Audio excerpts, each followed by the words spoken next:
Hi, my name is Rebecca and welcome to Yarn and Pajamas. Today is the first official episode of Hooked on Murder, and I will put a link to the episode, the pilot episode, if you will, of that I done way back in Vlogmas of last year of Hooked on Murder. But in today's episode, we are going to talk about the murder of Janet March. Now, Hooked on Murder is essentially just a crochet and chat. So we're going to crochet a project, and I'm going to tell you guys a true crime story. So if you are a true crime fan like I am, this might be something that you like. If you're not a true crime fan, this may not be the video for you. So if it's not, I'm sorry. But if it is, sit back because this is a good one. Grab yourself something to drink. I made myself a cup of tea. It is one of the greatest teas that I've ever tasted in my whole life. It is Salted Caramel Oolong by David's Tea. It is so yummy. So yummy. Oh my goodness. It is heaven in a mug. Okay, so today I'm going to be working on my April gnome. It is an ice cream gnome by Kimmell IN. And I'll put any links down below to anything that I talk about that is something that you guys might want to go and check out or something. So are you guys ready? So let's just get on to the story. Okay, so in August of 1986, Mr. Larry Levine gets a phone call from his son-in-law, Perry March, and says, "Hey, your daughter Janet is taking a vacation for 12 days by herself." So at first, Mr. Levine and his wife Caroline, Larry and Caroline, are a little bit apprehensive about this information, but because they know and love and trust and respect their son-in-law, they take him at his word. So 12 days go past, and then Janet is nowhere to be found. No one has heard from her. So it takes Larry to convince Perry that he needs to go and file a missing persons report. So Perry March, his father-in-law, Larry Levine, and his brother-in-law, Janet's brother, go to the police station, and Perry reports his wife missing. So Perry tells the police that him and Janet had gotten into a fight, and that Janet was just tired and like fed up, that she felt like she was doing the majority of the housework and that majority of the raising the kids, and that she just wanted a break. And she left Perry this big long list of like chores essentially to do while she was gone on her vacation. And he produces the list, and it's like, you know, everyday like household chores, like change blown light bulbs, pay the bills, bath the kids, make sure the kids go to bed on time, you know, sweep the garage, that kind of stuff. And she signed her name at the bottom of it, and at the top of it, it was like titled Janet's 12-day vacation. It's time for Perry to take the wheel, or something like that. Something like it was super cheesy. So they realized that they may have, like, you know, missed like 12 days of like time to look for Miss March, to look for Janet. So, you know, they decide to start like investigating like where, you know, Janet might be. So they talk to the babysitter, and she tells them that the day before Janet goes missing, that she's on the computer, the family computer, and like is literally on it for like the whole entire day. And the babysitter says that this was very out of character for Janet, that she never done this sort of thing before. And talking to some friends of Janet's, they find out that during this 12 days that Janet has been missing, it was her son's birthday. And that Janet had planned a birthday party for her 6-year-old son. He was turning 6. That she had sent out the invitations. She had bought the balloons, ordered the cake, you know, done all of the decorations, had everything essentially ready, and then just left. And the party went on. The Levines and Perry put the party on, but a lot of the friends of Janet thought it was very suspicious that she would miss her son's 6th birthday after she had put so much work into it. And then to top that off, her son went to school. It was his first day of school ever during these 12 days, and she wasn't there for his first day of school. And the son was upset enough about the fact that his mom wasn't there that he had said something to his teacher to the effect of that he never got to tell his mom goodbye, that she was just gone. So she apparently didn't even tell her children goodbye when she left to go on this 12-day vacation.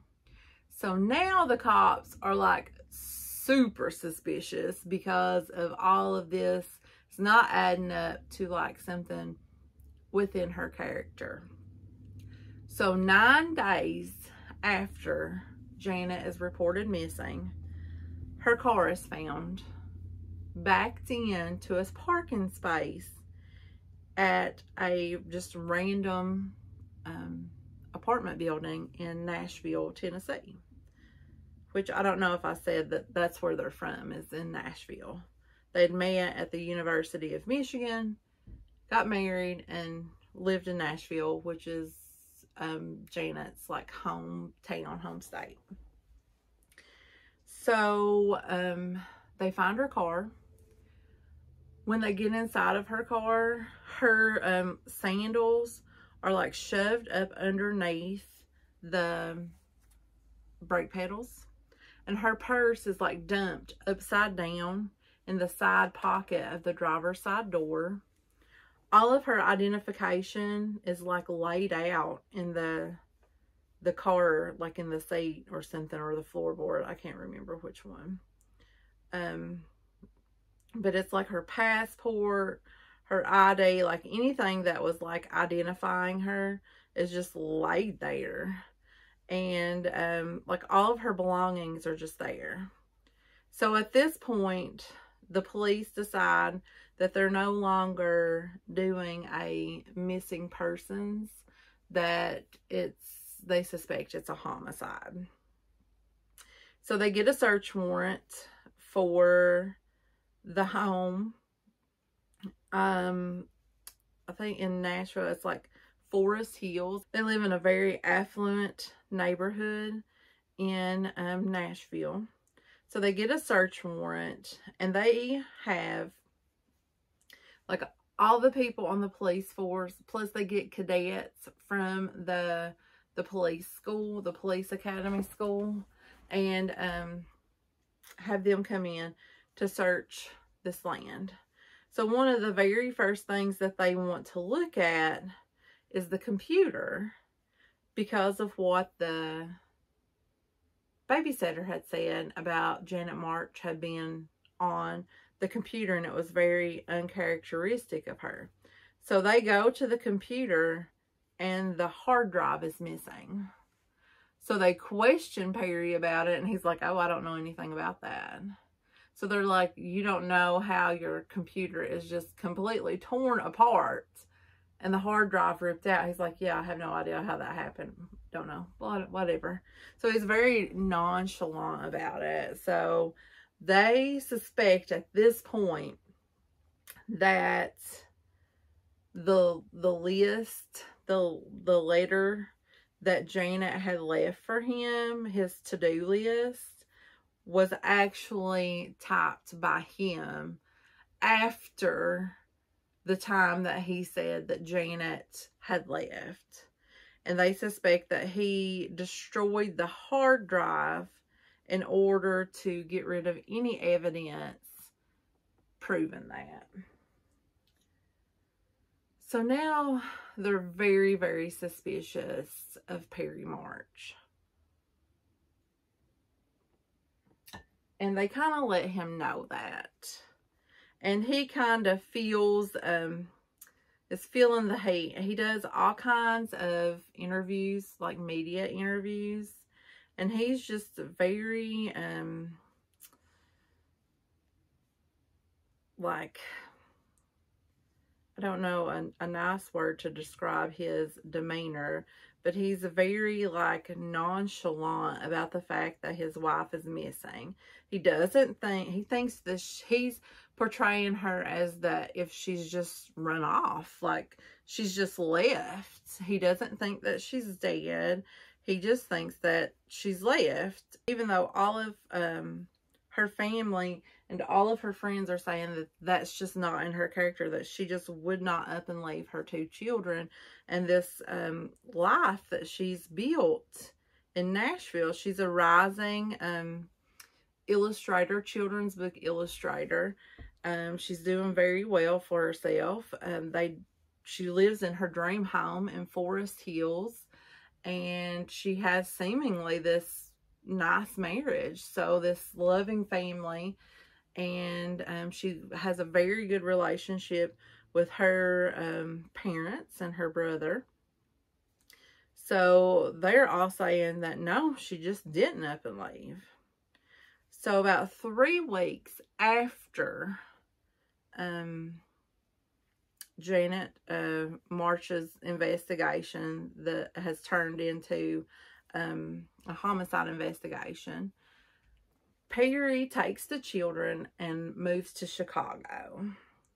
So now the Levines are super suspicious that something is not right with their son-in-law, that he may have seriously been involved in the disappearance of their daughter. So they decide to hold a memorial for Janet after about 2 months, because at this point they know that she's not coming back. And Perry declines to be a part of the memorial because he says that he doesn't believe that it's been enough time for them to try to find her, that he still believes she's out there somewhere. And then the crazy thing about it is he won't let the children go to the memorial. So this really cuts deep to the Levines. And after the memorial, they start fighting real hard over the kids with Perry March. So there are custody battles, like visitation battles, and this goes on for a couple of years.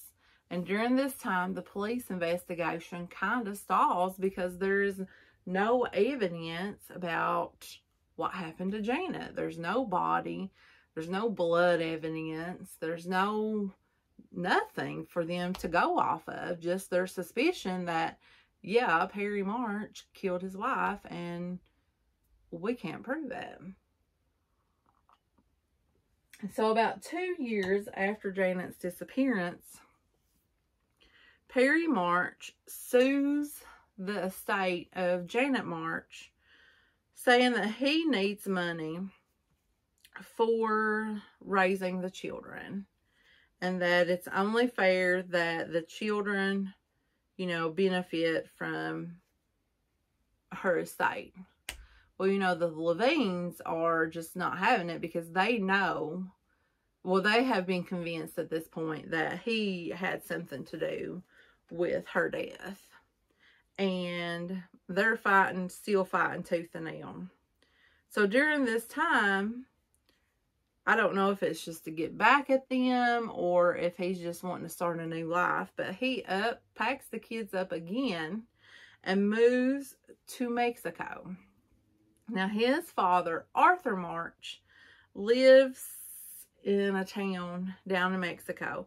He is a retired military man, and he lives down there and had been living down there for quite some time. So Perry moves down there and seemingly just starts over. He has starts like a practice, like a law practice, because, you know, he is a lawyer. But I think it was like an under the table type deal. Like he didn't have like really like to practice law down there or something. He even meets a new woman. Her name was Carmen. And she had, I believe, like 2 or 3 kids. And then they ended up having a child together. So during this time, the Levines still have not given up their fight against Perry. So they again sue for custody of Janet's children, and they actually win a temporary like custody was awarded to them by a judge. So they wasted no time, hopped on a plane down to Mexico, and essentially kidnapped these children. They hired an armed person to take them to the children's school, get the children, scoop them up, fly to Mexico City, and from Mexico City, fly back to Nashville. So, of course, this enrages their dad, Perry, because, you know, his children have been stolen. So, again, they go back to court. A judge in Tennessee, I believe a federal judge, ruled that the Levines had no right to go and get the kids and give custody back to Perry. So, the kids are shuttled off to Mexico again. These poor kids, I mean, to go through what they've been through and then this. It's very sad. But, anywho. So the Levines, they're not done. They are not done. So they do the next thing that they can do in the courts, and that is they slap a civil suit against Mr. March, Perry, and sue him for the wrongful death of their daughter. And they actually win, and they were like awarded like so many millions of dollars. And like at the time it was like 13.5 million or something like that. But it was like the highest amount of money that was ever been awarded in that type of case. But Perry's lawyer in Nashville appealed it, and it got overturned on a technicality. And during this whole time, Perry March never comes back to the States. Like, his lawyer is just doing it all from up here, you know, in Tennessee. So he thinks that he's golden. I mean, like, he's been untouchable throughout this whole time. So essentially, it's been 10 years since Janet's went missing. He's living the good life down there in Mexico. He's got his kids. He's practicing law. He's got his hot young wife, Carmen. He's got his new kid. And he's just like living life. Well, the investigators up here in Tennessee hadn't forgot about him either. And they decided that, you know, we're going to pull the trigger on this thing. We don't have a body. We know we've got an uphill battle, but Janet deserves justice. We're going to go get him, and we're going to try him for her murder. So that's what they do. And let me just tell you, Pat Pastiglione was on this case. So you know, if Pat Pastiglione is on it, that some justice is going to be served. But Pat goes down there in Mexico, gets him and brings him back, and says that on the flight, like, he's like saying all of this like crazy stuff, like, well, if I plead guilty, do you think that the prosecutor will just give me 7 years because my wife won't wait any longer than 7 years, and all of this stuff. So he comes back. He's booked into the jail up here in Nashville, and he meets an inmate, and they become buddies. Well, this inmate, his name was Russell Nathaniel Farris, Farris. And Nate calls up the investigators one day and is like, hey, I got a story to tell you guys. There's this dude in here named Perry March trying to hire me to kill his in-laws, the Levines. And they're like, what? So Nate Ferris decides to work with the police because according to them, he's just a snitch. Like, he's in like a career criminal, and that's what he's, I feel like I have a hair. That's what he's done his entire life is, you know, to get in the least amount of trouble possible, you know, he helps the police out. So, so he records conversations with Perry March where Perry March is talking to him about killing his in-laws and telling him how his dad down there in Mexico is living the good life, and that his dad will get him down there, and that Nate could live the good life, and just all of this stuff, because he says that if the Levines are dead, they are the driving force behind this whole thing, because they have been relentless through the judicial system the whole time that Janet has been gone, that if they are dead, then there's no more driving force, and that everybody will just forget that Janet is just disappeared, and he could go back to living his life down in Mexico, and Nate can live the good life down there with them if he just kill Carolyn and Larry. So it comes up where Nate is moved, that Perry March thinks Nate is released from jail, but Nate is actually taken to another jail. And at that jail, he calls and talks to Arthur March down in Mexico. And Arthur starts telling him ways to kill the Levines. The best ways to do it. Ways not to get caught, not to leave evidence behind. And it's all unsolicited advice.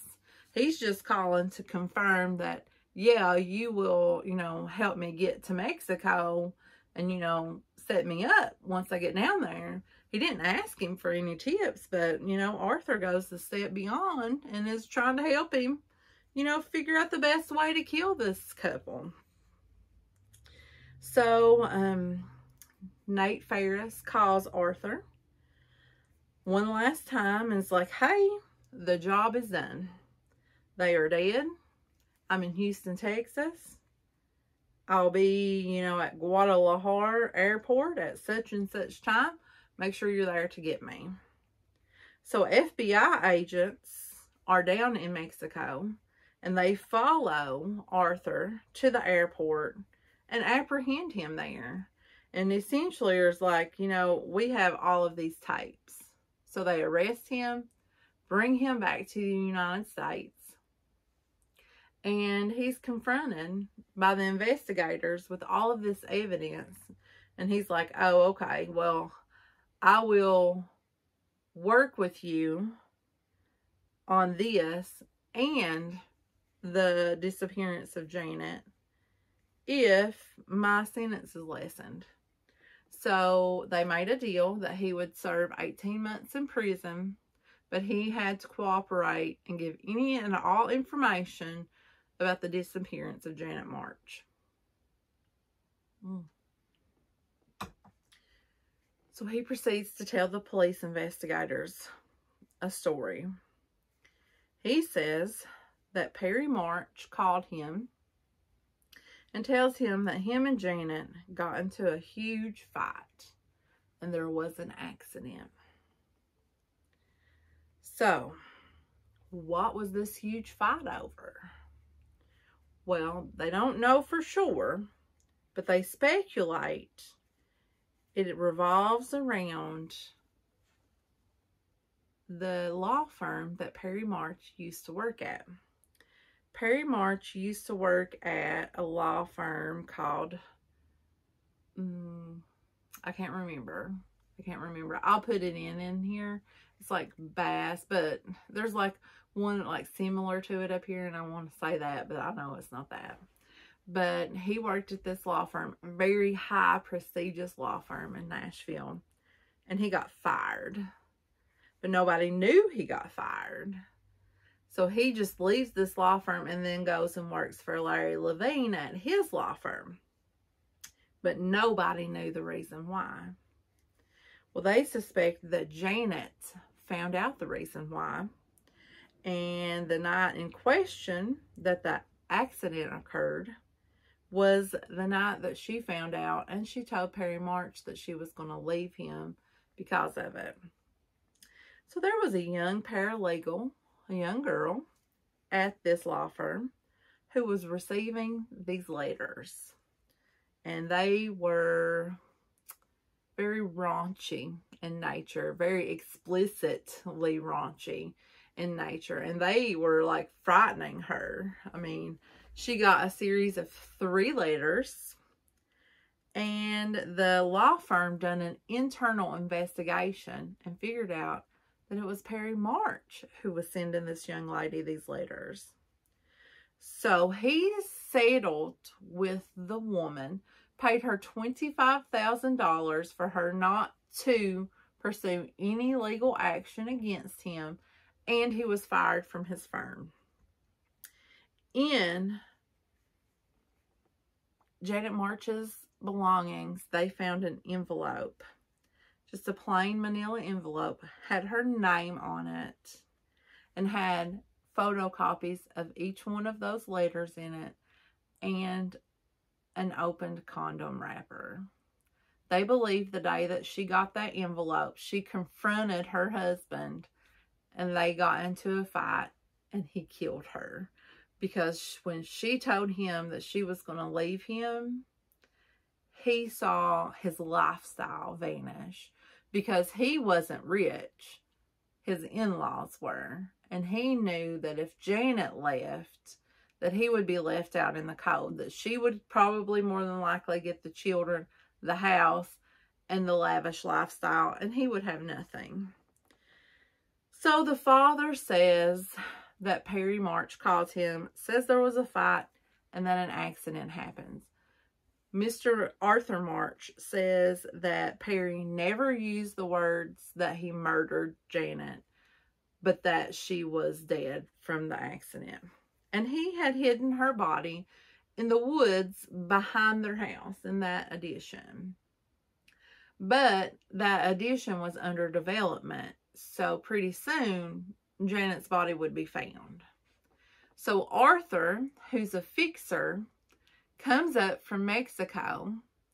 They go and they get Janet's body. And he says that Perry March tells him exactly where to go. Exactly. And he had no trouble finding the body. They lift her body up and pack it back to the car and put it in the trunk and drive. They drive through the night and wind up in some place in Kentucky. He doesn't even recall where you're at in Kentucky. They get a motel. Perry March stays at the motel because he is just too tired to go on. So the dad's like, hey, there's a dead body in the trunk. We can't stop now. So the dad keeps on driving. He says that he keeps trying to find a place to put Janet. He can't find a good place, but it's starting to get daylight, and he kind of sees the perfect spot. He finds a place that it looks like they're clearing a bunch of brush, and they have all this brush piled up, and he says it looks like they're going to set it on fire. So he takes Janet, and he puts her underneath the brush in this pile, and leaves her. And drives back to Perry, and they drive back to, Tennessee, I guess. So Arthur does try to take the investigators back to the site. They think that they found the right site but they could not find any of Janet's remains. They don't know if it was just that the heat from the fire and then the weather and, you know, elements and time, but they have enough now. They think they can prosecute him, Perry March, for the murder of his wife. And they know they have enough to prosecute him for murder for hire for the Levines. So he is put on trial, Mr. Perry March. So they parade all of this evidence through the court, and I guess like during the whole time, Perry March is just being all jovial, is laughing, just, you know, putting on a big show over there, really. And the jury comes back, and he's found guilty. He's found guilty of murder and abuse of a corpse, and he is sentenced to 56 years in prison. Now, a federal judge threw out the plea agreement between Arthur and the state and said that 18 months was not enough time and gave him 5 years in prison. But Arthur March passed away 4 months into his prison sentence at the age, I think he was 79. Perry March continued to proclaim his innocence from prison. He also sued to have custody of his children, Janet's children, who were living with the Levines, for them to not have custody and for custody to go to Carmen, which doesn't even make any sense because Carmen's not their biological mother. But he still proclaims his innocence. He still thinks that, he still claims that Janet is alive. And even throughout the years that he was living in Mexico, he would send pictures cut out of magazines or newspapers to the police detectives of just random women and say that it was Janet, you know, just living her best life or whatever. But there is the story of the murder of Janet March. Unfortunately, her body was never recovered, but some justice was seen, and her killer and the person who helped dispose of her body were sentenced to prison, and now they will pay for their crimes. So what did you guys think about the story? Did you like it? Did you not like it? I mean, if you like these kind of videos, give me a thumbs up, and I know I will keep looking for different murders to talk about. This is how much I got done. Not a whole lot. I'm a slow crocheter anyways, and then, you know, when I talk, I like to use my hands. So yeah. Okay, so that is the end of the first episode. I will let you guys go, and I will talk to you later. Bye.